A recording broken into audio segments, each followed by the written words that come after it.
Shalom a todos.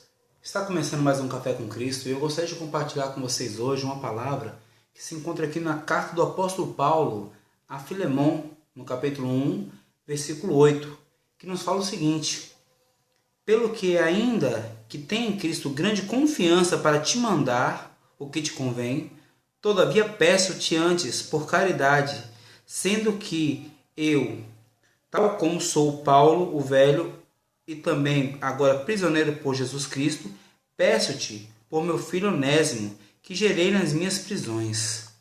Amém? A história de Onésimo é muito interessante, me chamou muita atenção que Onésimo era um escravo que havia fugido do seu senhor, que na segunda carta era Filemon, e enquanto Onésimo, que havia sido preso, encontrou-se com o apóstolo Paulo, por ele foi discipulado, por ele foi acompanhado e se tornou um cristão, cooperador de Paulo dentro da prisão. Só que chega um dado momento que Onésimo ele recebe a sua liberdade e ele pede a Paulo que escreva ao seu senhor Filemon para que o receba novamente. E o apóstolo Paulo ele diz algo muito interessante. Ele fala assim: eu sei que tenho em Cristo a liberdade para mandar que faça como te convém, mas prefiro pedir que receba Onésimo. Isso é muito interessante, que Paulo ele entendia a questão de autoridade, que dizia que ele como líder, como um apóstolo de Jesus, ele teria liberdade de poder determinar certas coisas. Ele teria liberdade de poder dar uma ordem, uma ordenança e saber que seria cumprida pelo princípio de obediência que os servos de Jesus tinham. Mas Paulo, ele prefere abordar pelo lado do amor, da caridade e da servidão voluntária. Quando ele pega e diz: eu sei que poderia mandar, mas eu prefiro te pedir. Eu peço-te por Onésimo. Amados, isso me remete quando o rei Davi, ele dá um breve suspiro e diz: quem me dera poder eu beber das águas das fontes de Mara. E alguns de seus soldados, ouvindo esse suspiro, esse desejo de Davi, eles simplesmente se levantam, atravessam todo o arraial do inimigo e pegam a água que o rei Davi queria da fonte e voltam e entregam a Davi. E Davi, quando pega isso, ele despeja a água e fala: não posso beber porque eu sei que custou sangue, custou a vida de pessoas. Mas isso aí não é o mais importante. O que eu quero dizer sobre essa palavra é que aqueles soldados apenas ouviram um desejo, a expressão de uma vontade que o seu líder estava. E eles tomaram para si como uma missão, como um propósito. A questão de autoridade espiritual, a questão de obediência espiritual a alguém, parte do princípio que uma pessoa que é levantada por Deus, uma autoridade espiritual, aquele que é direcionado por Deus pode sim determinar certas coisas. Só que infelizmente as pessoas não conseguem mais ver isso. As pessoas não conseguem mais entender dessa forma. O desejo, a expressão de um desejo de um líder tem que ser visto por nós. Ele não precisa mandar, mas a expressão de um desejo nós temos que entender como uma missão, como uma ordenança. Nós temos que entendermos que o que nosso líder nos pede, nós temos que colocar em prática, como se fosse uma ordem. Às vezes, tem pessoas que querem mandar, querem ficar determinando tudo. Não é assim que se conquista uma obediência espiritual, uma servidão espiritual. Muitas vezes, como Paulo mesmo disse, eu prefiro pedir pela caridade, pelo amor.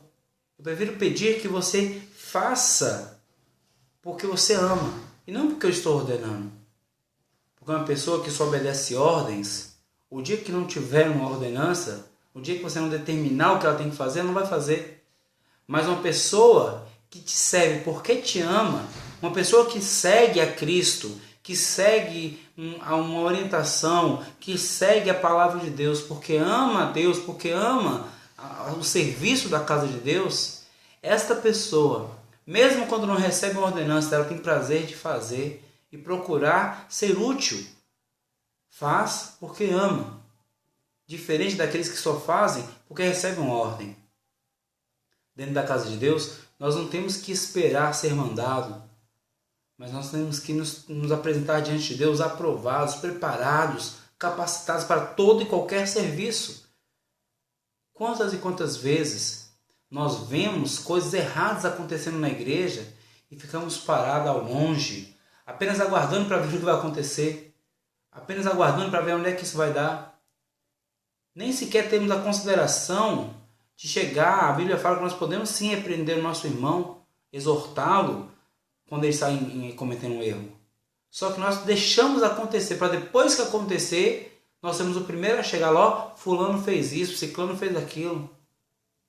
Amados, nós temos que ser servos. E servo significa servir. Ser servo significa aquele que serve. Se você é servo, você vai servir. E servir não é apenas fazer aquilo que te mandam, porque a Bíblia também diz que aquele que faz somente o que é mandado, Deus o tem como servo inútil. Você não tem que fazer apenas o que é mandado, mas você tem que servir por prazer, por amor. Fazer aquilo que tem que ser feito, não porque alguém mandou, mas porque ninguém ainda fez. Você vai olhar lá, tem algo para ser feito? Eu vou fazer. Se predispõe a fazer, se predispõe a executar as tarefas. Uma simples expressão do desejo do teu líder tem que ser tomado por você como uma missão. Mesmo que seu líder não mande, porque infelizmente muitas pessoas têm aversão a essa palavra, ele mandou, mas mesmo que ele apenas expresse ou que ele peça, entenda você como uma ordem. Um pedido de um líder para aquele que é liderado tem que ser entendido como uma ordem, como uma missão. E toda missão que é dada, ela tem que ser cumprida. Missão dada é missão cumprida. Infelizmente, as pessoas, mesmo quando recebem uma diretriz, uma direção, não executam. Ou quando fazem de qualquer forma.